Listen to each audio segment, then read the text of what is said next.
નમસ્કાર બાળ મિત્રો, આજે આપણે પ્રકરણ 30 લોહીના સંબંધો ભાગ 2 માં મોટા તરફ આંગળી ચીંધીને પૂછાતા પ્રશ્નના જવાબ કેવી રીતે ઉકેલવા તે શીખીશું. તો ચાલો સમજીએ. અહીંયા મેં આ રીતના દાખલા લીધે છે. ફોટા અથવા આંગળી ચીંધીને જે સંબંધ બતાવવાના દાખલાની ગણતરી કેવી રીતે કરવી તે આપણે સમજીએ. તો અહીંયા ઉદાહરણ દ્વારા સમજીએ. એક ફોટોગ્રાફ તરફ આંગળી ચીંધીને મિલને કહ્યું, તે મારા દાદાના એકના એક પુત્રની પુત્રી છે. તો ફોટોગ્રાફ તરફની છોકરી મિલનની શું સગી થાય? તો આવા દાખલા એમએમએસની એક્ઝામમાં પૂછાતા હોય છે. તો આપણે શું કરવાનું? તો આપણે આકૃતિ દોરવાની. ચાલો અહીંયા જુઓ, એક ફોટોગ્રાફ તરફ આમ કરીને આંગળી ચીંધે છે. આમ ફોટો છે અને એની તરફ આંગળી ચીંધીને કોણ બોલે છે? મિલન. તો પહેલા તો કોણ બોલે છે? તો મિલન બોલે છે. એટલે મિલનને અહીંયા તમારે બતાવવાનું. બરાબર? આ મિલન છે અને આ મિલન બોલે છે. બરાબર ધ્યાનથી સમજો કેવી રીતે આકૃતિ દોરવાની. ચલો અહીંયા ફોટોગ્રાફ છે એટલે ફોટોગ્રાફ તરફ એને આંગળી ચીંધી છે. તો શું કહે છે? તે મારા દાદા. તો એના દાદા છે. આ કોણ છે? મિલનના દાદા. દાદાના એકના એક પુત્ર. આ દાદાનો પુત્ર એટલે આપણે એને નીચે બતાવીશું પુત્ર, દાદાનો પુત્ર. તો દાદાનો પુત્ર એટલે મિલનનું શું થાય ભાઈ? આપણા દાદાનો પુત્ર. તો મિલનનો પિતા થાય કે ના થાય? થાય ને. એકના એક પુત્ર છે એટલે જો બીજો પુત્ર હોય તો કાકા પણ થાય, પણ આ તો શું કહે છે? એકના એક પુત્ર એટલે મિલનના પિતા થઈ ગયા. અને એ પુત્રની પણ પુત્રી છે. બરાબર સમજો. બરાબર? તો આ પુત્રની પણ પુત્રી એટલે આ પુત્રીના પિતા પણ કોણ થાય? તો આ જ થાય ને. તો આના પિતા પણ આના પિતા પણ આ. તો આ બંને વચ્ચે કયો સંબંધ હોય? તો મિલનની શું સગી થાય? તો મિલનની શું થાય ભાઈ? આ બંનેના પિતા એક હોય તો બંને ભાઈ બહેન થાય કે ના થાય? તો મિલનની શું સગી થાય? તો તે મિલનની બહેન થાય છે. તો આ રીતે ખૂબ સહેલા દાખલા પૂછાતા હોય છે, પણ આ રીતે જો તમે આકૃતિ દોરશો તો તમારે એક પણ દાખલામાં ભૂલ નહીં પડે. ચાલો બીજો દાખલો સમજીએ. એક ફોટા તરફ આંગળી ચીંધીને વિવાન કહે છે. કોણ બોલે છે? વિવાન. તો ચલો અહીંયા હું લખી દઉં છું વિવાન. ઓકે, ચલો ફોટા તરફ આંગળી ચીંધે છે. માની લો આ ફોટો છે. તે મારા દાદા. વિવાનના દાદા. આ વિવાનના દાદા છે. દાદાની દીકરી. ચલો આ દાદાની દીકરી. બરાબર? વિવાન કે છે તે મારા દાદા. હવે દાદાની દીકરી. તો દાદાની દીકરી મિલનની શું થાય ભાઈ? તો દાદાની દીકરી મિલનની શું થતી હોય? ફોઈ થાય? થાય કે ના થાય? ઓકે, બરાબર. પછી આગળ જોવા, દીકરીના એકમાત્ર દીકરો એટલે આ દીકરીનો પણ એક જ દીકરો છે. એક જ, બીજું કોઈ છે નહીં. તો દીકરાના એકમાત્ર મામા છે. પાછા એ કોણ છે? એના મામા. બરાબર? તો જો વિવાનના દાદા, એની દીકરી, એનો એકમાત્ર દીકરાના તે મામા છે. તો તે વ્યક્તિ વિવાનને શું થાય? તો હવે આ ફોઈ થઈ, આ ફોઈનો દીકરો અને ફોઈનો દીકરો દીકરાના મામા. આપણી ફોઈ હોય, ફોઈના છોકરાના મામા.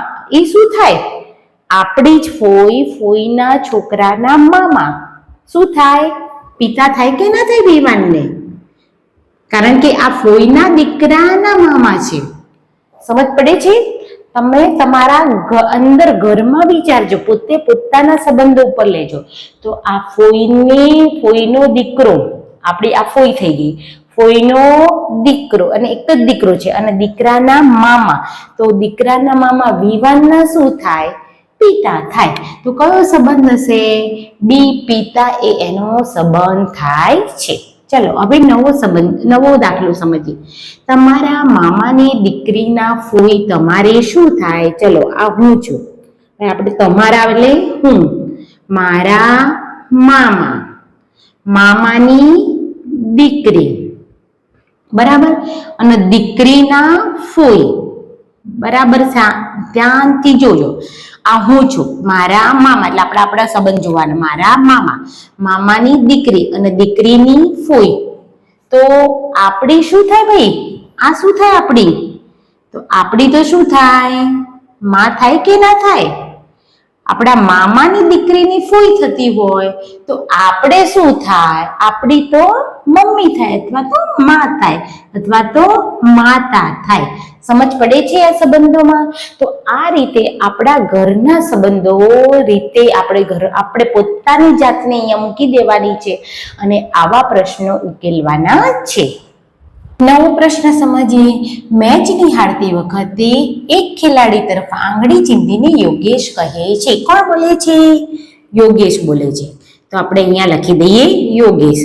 હવે આંગળી ચીંધીને કહે છે એટલે આવી રીતે તીર મારી દેવા. તે મારી સાસુ, એટલે આ છે એની સાસુ, અને સાસુની એક જ દીકરી છે. સાસુની એક જ દીકરી છે. હવે ચલો, આ યોગેશની સાસુ અને એમની દીકરી. તો યોગેશને શું થાય? એક જ દીકરી છે, બીજી કોઈ દીકરી નથી. જો બીજી દીકરી હોય તો સાડી થાય, પણ એક જ દીકરી હોય તો યોગેશની શું થાય? પત્ની થાય. બરાબર. તો મારી સાસુની એકમાત્ર દીકરીનો પણ દીકરો છે. તો આ બંને માતા પિતા થયા ને એમનો દીકરો. તો તે ખેલાડી યોગેશને શું થાય ભાઈ? તો આ ખેલાડી છે. આ ખેલાડી યોગેશને શું થાય? તો શું થાય? પુત્ર થાય છે. કારણ કે આ બંને પતિ પત્ની છે એટલે માતા પિતા બની ગયા, એમનો છોકરો એટલે બંનેનો હોય. તો આ યોગેશને આ ખેલાડી શું થાય? તો પુત્ર થાય છે. બરાબર ને? સમજ પડી ગઈ ને? ચલો હવે નવો પ્રશ્ન સમજીએ. તમે કોની માના દીકરા? એટલે ચલો, આ હું છું. બરાબર. તો હું મારી માં અને માનો દીકરો. તમે કોની માના દીકરા? તો આ દીકરાની માં પણ આ અને હું. તો આ બંને વચ્ચે શું સંબંધ થાય ભાઈ? આ દીકરો છે અને આ હું છું એટલે આપણે આપણી જાતને. તો તમે કોની માના દીકરા? તો ભાઈ બહેન હોય તો જ એમની એક માનો દીકરો થાય ને. આપણે છીએ દીકરા. તો આ શું થાય? બંને વચ્ચેનો સંબંધ ભાઈ બહેન થાય ત્યારે જ તમે કોની માના દીકરા. તો આપણો અને આનો વચ્ચેનો સંબંધ શું થાય? તો બહેનની માના દીકરા. આપણે કોની માના દીકરા? તો આપણી બહેનની માં અને આપણી માં એક જ, એના આપણે દીકરા છીએ. ઓકે. ચલો નવો પ્રશ્ન સમજીએ. મેચ નિહાળતી વખતે એક ખેલાડી તરફ આંગળી ચીંધીને રમેશ કહે છે. તો રમેશ કહેતા હોય તો આપણે રમેશને પહેલા બતાવવા પડે. ચલો, આંગળી ચીંધી એટલે આ રીતે નિશાની. તે મારા દાદા, એટલે આ રમેશના દાદા. દાદાનો એકમાત્ર પુત્ર, એટલે ભાઈ એકમાત્ર પુત્ર હોય તો રમેશને શું બને? પિતા બને કે ના બને? અને એ પુત્રનો પણ પુત્ર છે. રમેશના દાદાનો એકમાત્ર પુત્ર, એટલે આ તો રમેશના પિતા થયો, અને એનો પણ એકમાત્ર પુત્ર છે. તો જુઓ શું કહે છે? તે મારા દાદા, દાદાના એકમાત્ર પુત્ર અને એનો પુત્ર. તો આ બંને શું થાય ભાઈ? તો આના પિતા પણ આના પિતા પણ તો બંને વચ્ચે કયો સંબંધ હોય? તો ભાઈ ભાઈનો સંબંધ હોય કે ના હોય? આ બંને ભાઈઓ હોય અને એમના પિતા એક જ હોય તો કયો સંબંધ થાય? તે ખેલાડી રમેશને ભાઈ થાય છે. ઓકે. ચલો નવો પ્રશ્ન સમજીએ. તમારા મામાની પત્નીની એકમાત્ર નણંદની દીકરી તમારી શું થાય? ચલો આપણે હું લઈ લેવાનું. આપણા મામાની પત્ની એટલે મામી. બરાબર ને? મામાની પત્ની એટલે મામી. હવે મામીની પણ નણંદ. મામી, આપણી જે મામી છે એની નણંદ. ભાઈ એની નણંદ આપણને શું થાય? મામીની નણંદ હોય એ આપણને શું થાય? મામીની નણંદ એટલે મામાની કોણ થાય? બહેન. તો આપણી શું થાય? માં થાય. તો એકમાત્ર નણંદની દીકરી. હવે આની પણ દીકરી. બરાબર ને? નણંદ એટલે આપણી માં, તો આપણી મમ્મીની દીકરી. તો આપણને શું થાય? તો ભાઈ બોલો, આપણને શું થાય? બેન થાય ને.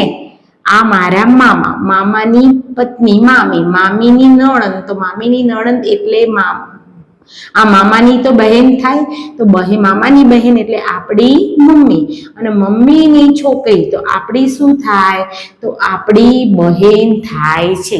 એટલે ડી બહેન એ આપણો સાચો જવાબ આવે છે. તો બાળ મિત્રો, આ રીતે લોહીના સંબંધના પ્રશ્નો ખૂબ સહેલા હોય છે. આપણે જો આકૃતિ સારી રીતે દોરવાની, આખી દોરવાની, અને પછી જો તમે પ્રશ્નનો જવાબ આપશો તો તમારે ક્યારેય ભૂલ પડશે નહીં. તો આ વિડીયોને ખૂબ ધ્યાનથી જોજો, સમજજો, કારણ કે લોહીના સંબંધોના પ્રશ્નો દરેક સ્પર્ધાત્મક પરીક્ષામાં પૂછાતા હોય છે અને આપણો આમાંથી એક પણ માર્ક્સ જોવો જોઈએ નહીં. અને તમારા બીજા મિત્રોને પણ આ વિડીયો શેર કરજો, તેમને પણ આપણા મિશન NMMS ગ્રુપમાં જોડાવા માટે લિંકને શેર કરજો. ચાલો મળીશું નવા વિડીયોમાં.